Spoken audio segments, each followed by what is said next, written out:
How's it going, guys? In this video, we're going to be taking a look at several things that I picked up from Texas Frightmare weekend. That's right, as of the recording of this video, Texas Frightmare is about a week past now, and yeah, it was an awesome event.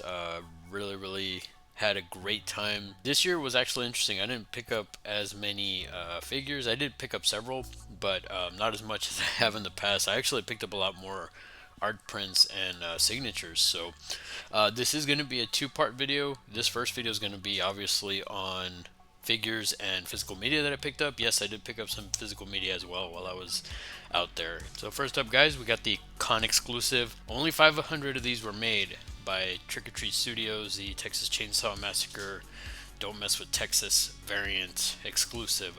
Again, exclusive to Texas Frightmare. I believe this one is like it's like a bloody variant, and I believe the card art is also different. This is actually the silhouette of Texas, where I think the regular one doesn't have the blood and it's not the Texas symbol. Now, full disclosure on this one, I did not pick this up for myself. I actually picked this up for the folks over at the last toy store. I had announced in the group that I was going to be going to Texas Frightmare, and they had asked me if I could pick up one of these for them. So this is for them. I know blasphemous, especially me being from Texas, that I didn't get one for myself. I do kind of regret not getting one for myself, but at the same time, I'm not the biggest fan of Texas Chainsaw Massacre.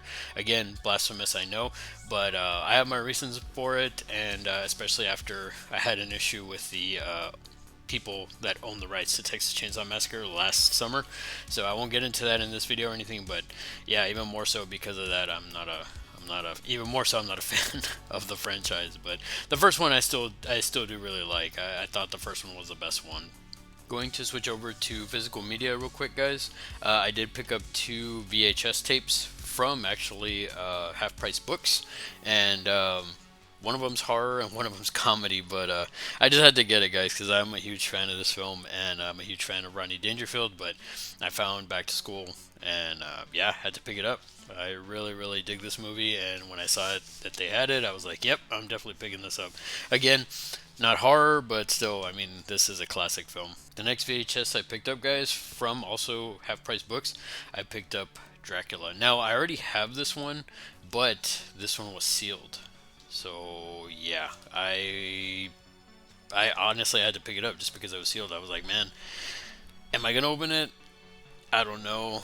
Probably not, but the fact that it was sealed, it was just one of those things where like I couldn't pass it up because I mean the packaging is yeah, compared to the one I already have, this is pretty much mint condition. So I just had to have it, especially for that price. So it was really nice. Actually, I think I got it a little bit cheaper than that. Now sticking with physical media, guys, I did pick up from Arrow's booth. I did pick up this awesome 4K set of Hellraiser, a Quartet of Torment. Now, apparently, this version, they had this one, and then there's another version that's actually Pinhead. But apparently, this one is the special packaging that has the Chatterer. So, yeah, I had to pick it up. I was like, you know what? I don't.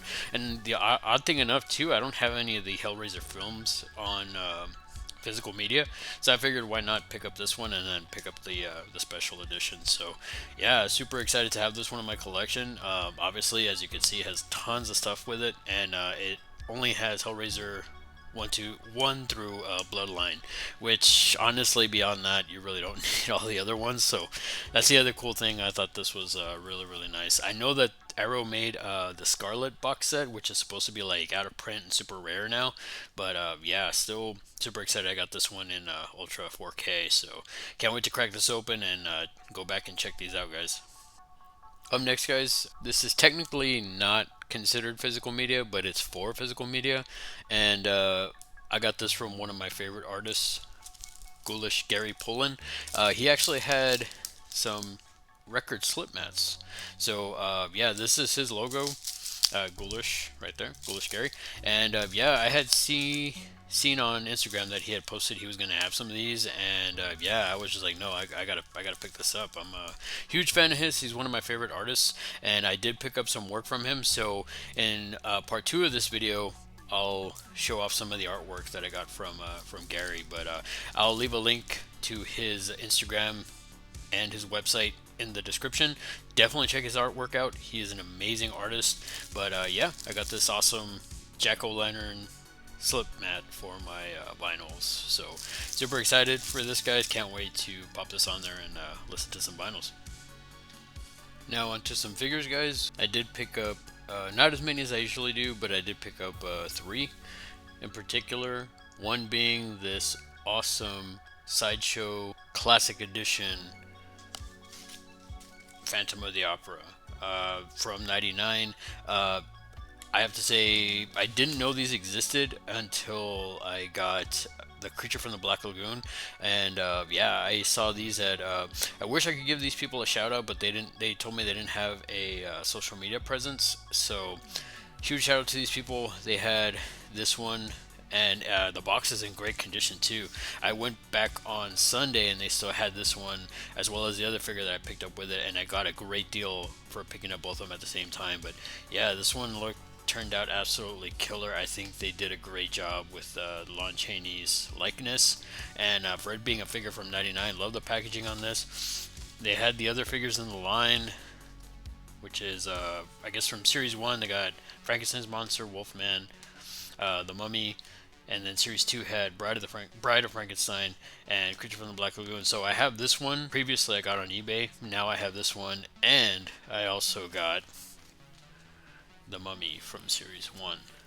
Like I said, guys, super excited to have these in my collection now. I didn't even know these existed, really. I don't remember these from when I was a kid, and I believe these came out in 1999, and I would have been like about to graduate from high school or something like that. But this is Series 1, so they had these two only, as well as the Mummy. But again, I think Sideshow did an incredible job with these guys. Love the accessories. Unfortunately, since these are in plastic, I'm not going to review them.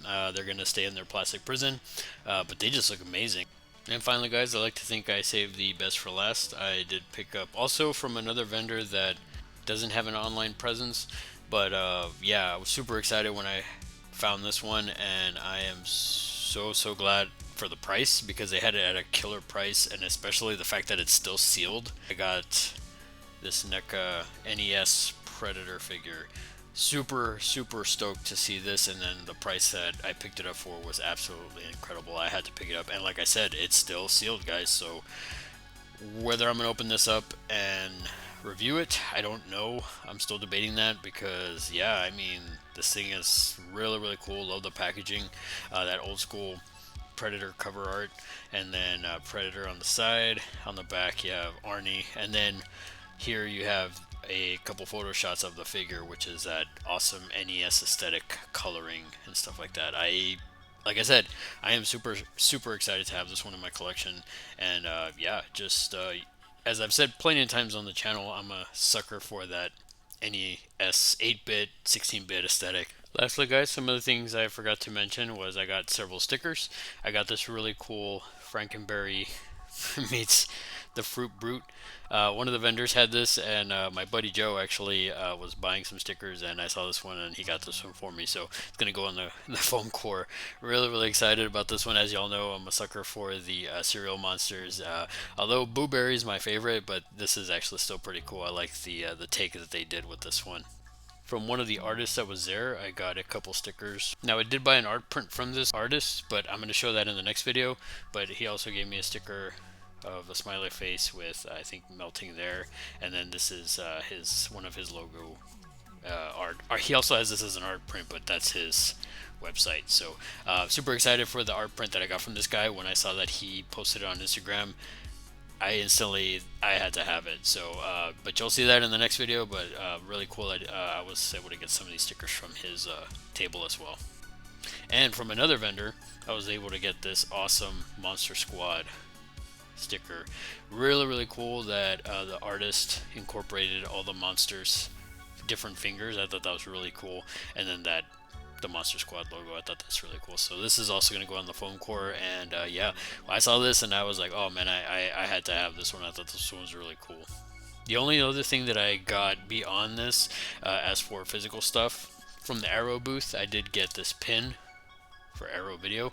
So again, huge shout out to Arrow for having the special edition Hellraiser. Super excited about that, and I got this pin with it as well, so pretty cool. Glad I have this in my collection. It's going to go on my shadow box that I have all my other pins, so super cool. Glad I was able to pick this up. That about wraps it up for this video, guys. Comment down below, let me know what you thought of the haul here. As I mentioned previously, this is part 1. The second part is going to have the prints that I picked up, as well as the autographs, as well as some other stories from Frightmare of people that I met, celebrities, artists, cosplayers, etc. And yeah, also I'll talk about the Reanimator 40th anniversary panel that I went to, as well as a couple of the other panels that I went to. I did go to the Predator panel, as well as a Q&A at the Draft House for a 40th anniversary screening of Reanimator. So stay tuned for that, guys. Beyond that, as I mentioned before, out of all this, which was your favorite, which was your least favorite? Honestly, it's hard for me to say. While in the past I've picked up more figures from Frightmare, I feel like this year I kind of toned it back, but at the same time I did pick up a lot more prints. But the figures that I did pick up, I feel like I did really solid with those, and I did a great job on getting them at a great price, as well as the condition of these are absolutely incredible. I mean, you can't beat that sealed version of the Predator figure, as well as these two Universal Monster ones from Sideshow. They are actually in really good condition. I think the Lon Chaney Phantom has a little bit of a crease or dent on the bottom of the packaging, but beyond that, I mean, it's stellar. The other thing I'm excited to have is just the Hellraiser box set. This one, as I said, it's a special. They did the Chatterer as a special edition packaging. Now, this sold out while I was at Frightmare. They had 5 of these on Friday. By Sunday, they were gone, and then they only had 1 of the actual Hellraiser packaging, so I feel like I lucked out on that. So super excited to crack that open and check it out in 4K. I've never seen Bloodlines, so I definitely want to check that out, and especially on 4K, I'm excited to check that out. I can't go wrong with this slip mat. Like I said, I was super excited to pick it up, especially when Gary had announced it on his Instagram. And of course, I had to pick up the sealed copy of Dracula. Like I said, I already have it, but as y'all know, I'm a huge Universal Monsters fan, so getting it sealed, yes, it's the 91 version, but still having it sealed is really cool in my opinion. Now, the Texas Chainsaw figure, like I said, I kind of wish I would have picked one up for me, but at the same time, I'm not the biggest Chainsaw Massacre fan. So I'm just glad I was able to get it for the folks over at the Last Toy Store. They're really cool people. If you haven't checked out their site, definitely check it out. If you're new to the channel, feel free to like, share, subscribe. If you're not new to the channel, thanks again for coming back and for the continued support, guys. I really appreciate it. Seriously, I can't thank y'all enough. Texas Frightmare this year was really awesome. I was able to meet a lot of folks. We got to hang out with a lot of the artists, some of our favorite artists actually, and got to meet some other content creators as well. As I mentioned previously in one of my shorts, I got to meet 2-Day Rentals. If you haven't checked out his channel, definitely check it out. And he also released a Texas Frightmare video, so check that out, guys. Until then, we'll see you in part 2 of this video. Take it easy and have a good one, guys.